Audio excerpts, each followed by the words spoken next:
राधे राधे दोस्तों, welcome to my YouTube family. आज मैं आप सबों के सामने लेके आई हूँ आंवला एकादशी की पूजा विधि। आप सबों को आंवला एकादशी की बहुत बहुत शुभकामनाएं। तो चलिए जानते हैं इस बारे में। दोस्तों, आज मैं इस वीडियो में आप लोगों के साथ शेयर करने जा रही हूँ आंवला एकादशी पूजा के विधि। वैसे तो सभी एकादशी व्रत सर्वश्रेष्ठ माने जाते हैं, लेकिन आंवला एकादशी बहुत अधिक महत्व है, क्योंकि आंवले के पेड़ में भगवान विष्णु का वास होता है। तो अगर आप आंवला एकादशी के दिन व्रत नहीं कर पाएँ तो आंवले के वृक्ष का पूजन जरूर करें। अगर आपके घर में आंवला का वृक्ष है तो ठीक है, नहीं तो आप आंवले का वृक्ष जहाँ हो वहाँ जाकर भी पूजा कर सकते हैं। नहीं तो यथासंभव आपके पास अगर भगवान विष्णु की फोटो है तो आप वहाँ पर भी आंवले का पूजन कर सकते हैं। आज मैं आंवला पूजा की बहुत ही सरल विधि लेकर आई हूँ आप लोगों के लिए। तो चलिए वीडियो शुरू करते हैं। सबसे पहले जहाँ आंवला का वृक्ष है उसके नीचे अच्छी से सफाई कर लेते हैं। लोटा जल ले लेते हैं और उसमें तिल डालते हैं और हल्दी भी डाल लेते हैं। अब हम इस जल को आंवले के वृक्ष में सींचेंगे। जब हम इस जल को आंवले के पेड़ में सींचेंगे तब हमें भगवान विष्णु की आराधना करनी है। और हम ये जानते हैं कि जब भी हमें किसी देव वृक्ष का पूजन करते हैं तो सबसे पहले हमें जल सींचना चाहिए। अब हम हल्दी से स्वास्तिक बना लेते हैं।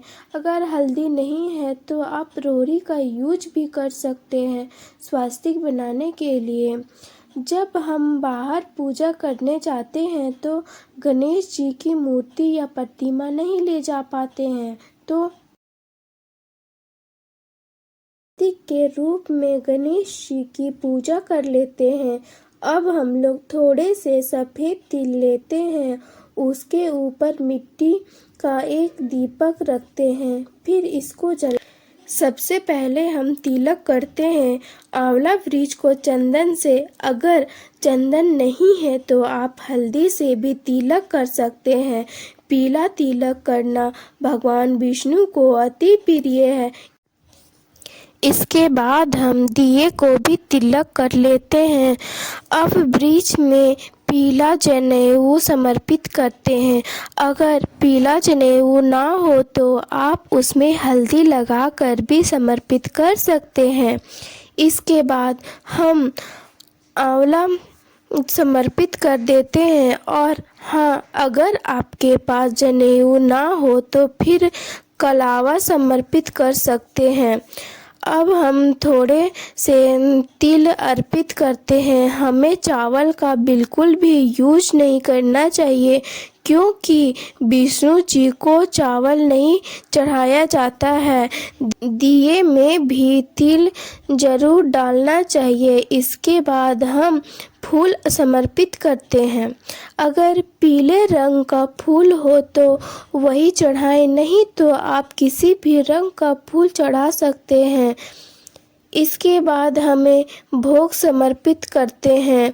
इसमें हमें आंवला का भोग लगाना चाहिए, क्योंकि हम लोग आंवला एकादशी का व्रत कर रहे हैं, तो उसमें आंवला को चढ़ाना शुभ माना जाता है। अगर आप लोगों के पास आंवला नहीं है तो आंवले से बनी हुई कोई भी मिठाई को उसे भोग के रूप में समर्पित कर सकते हैं। और भगवान विष्णु का ध्यान करते हुए हमें आंवले के पेड़ का पूजा करना है। इसके बाद जो भी फल हो आपके पास वो समर्पित कर दे। यथासंभव हो आप पीले रंग का फल का ज़्यादा यूज करें, क्योंकि भगवान विष्णु को पीले रंग का फल बहुत ही ज़्यादा पसंद है। इसके बाद हमें दक्षिणा समर्पित करना है यथासंभव जितना हो सके आपसे।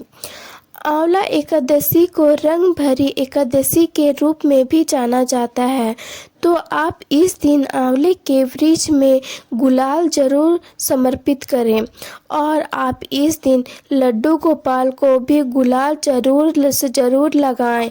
इसके बाद आप धूप दीपक जला लेते हैं। इसके बाद हम कथा सुनेंगे। कथा सुनने से पहले आप दाहिने हाथ में तिल या फिर फूल ले लीजिए। इसके बाद हमें कथा सुनते हैं।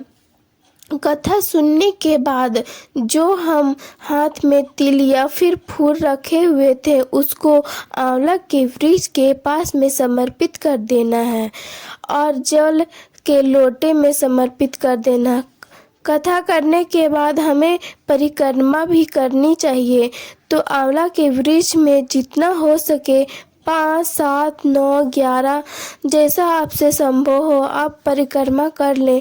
याद रखें जब आप परिक्रमा कर रहे हो तो उस समय भगवान विष्णु की आराधना करनी चाहिए। अब हमें आरती करनी है तो हम दिए का भी यूज कर सकते हैं। जो दिया हम जलाए हुए हैं उसी से हम आरती कर सकते हैं, नहीं तो हम कपूर का भी यूज कर सकते हैं। बहुत ही प्रेम पूर्वक से हम आरती कर लेते हैं। उसके बाद हम हाथ जोड़कर भगवान विष्णु से हमारे द्वारा हुई गलतियों के लिए क्षमा याचना करते हैं और हम अपनी मनोकामना पूरा करने के लिए प्रार्थना भी करते हैं। इस प्रकार से हमारे आंवला एकादशी की पूजा पूर्ण हो जाएगी।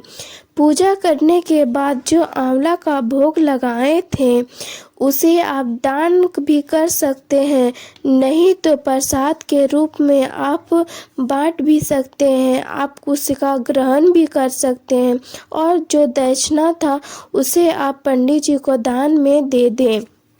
आप सब याद रखें कि अगर आप आंवला एकादशी का व्रत करते हैं तो हमें आंवला एकादशी का पूजा शाम होने से पहले ही कर लेना चाहिए। अगर आप सबों को मेरी यह वीडियो पसंद आई हो या फिर आप सबों के लिए थोड़ी भी यूजफुल हो तो मेरे वीडियो को लाइक, शेयर, कमेंट और सब्सक्राइब करना नहीं भूलें, ताकि मेरी जो भी नई वीडियो आए वो आप लोगों के पास पहुंचती रहे। धन्यवाद।